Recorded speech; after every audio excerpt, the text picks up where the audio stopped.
Megan Thee Stallion allegedly responds to Tory Lanez attorneys holding a press conference with new evidence.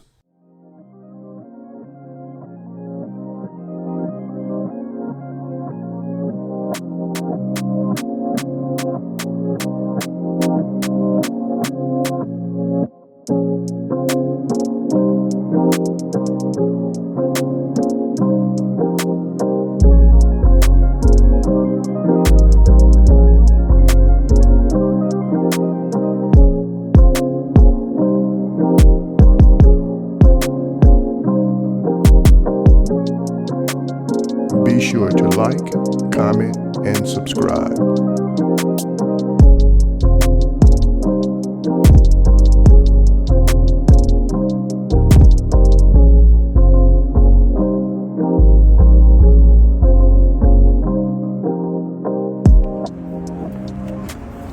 Morning. We are here today to bring to your attention this man of mercy Unite the People believes is exculpatory to Mr. Daystar Peterson's case, especially known as Tory Lanez. Recently, we've been made aware that a member of the media, Mr. Gianno Calda, is working on an op-ed in the New York Post regarding Mr. Peterson's innocence. During his work on that op-ed, he became aware of some information in Unite the People's possession regarding a statement that was given to Unite the People by someone with information relevant to that case. The New York Post recently reached out to prior District Attorney George Gaston, Megan Peets and her representatives, and Kelsey Harris and her representatives. The only party that responded last week was Megan Peets, representative, with a request for more information.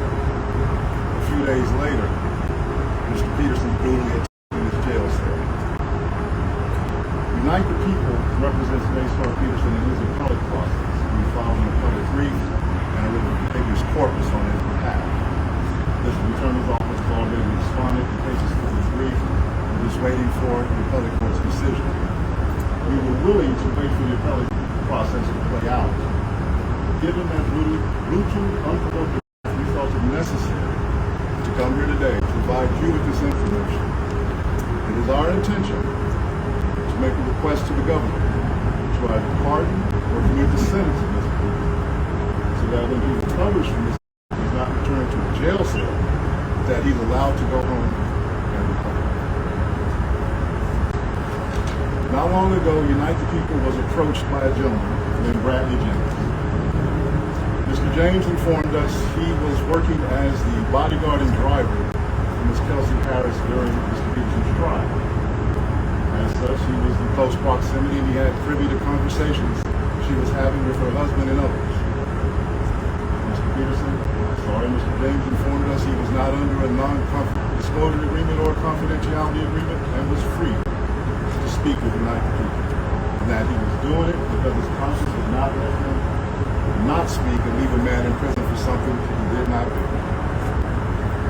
Mr. James informed Unite the People that he was witness to the conversation Ms. Harris had, where she stated she fired it 3 times. Mr. Peterson grabbed her arm and knocked it down and fired 2 more. In essence, Mr. Peterson never shot anybody, never even touched them, never fired. This statement aligns with the statement of the only non-party witness to the case, Mr. Sean Kelly, who at trial testified he saw 2 women fight, 2 men break up the fight, 1 man grabbed the other one's arm. Shots came from the passenger side. The passenger side is where Ms. Harris was. This further iterates that Mr. Peterson did not shoot Ms. Peet, did not shoot at Ms. Peet, or did not assist. It's just another irregularity in a list of irregularities in this case. For example, there were 3 potential suspects in the car that night, and yet the only DNA sample was taken of Mr. Peterson, even though unknown DNA was found on the car. Why wasn't Ms. Harris's DNA taken? Or was it taken and the information simply never given to the defense? Why wasn't the driver of the car, Mr. Jaquan Smith's DNA taken? Or was it taken and again, simply not given to the defense? We don't know. It should have been taken. Is Unite the People's understanding regular LAPD practice at a crime scene like that? Anybody who's there, DNA is taken. Another irregularity. Why, at Ms. Harris's police interview, was a non-lawyer, non-family member, record company executive allowed to participate?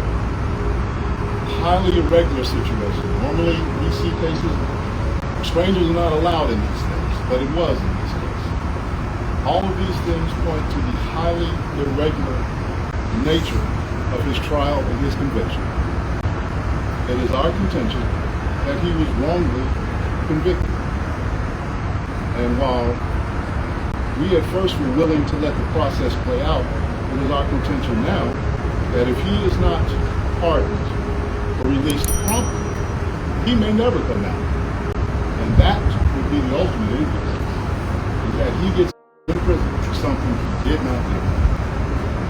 At this time, I'd like to bring up Mr. Gianna Caldwell, media member who was working on that op-ed for the New York Post.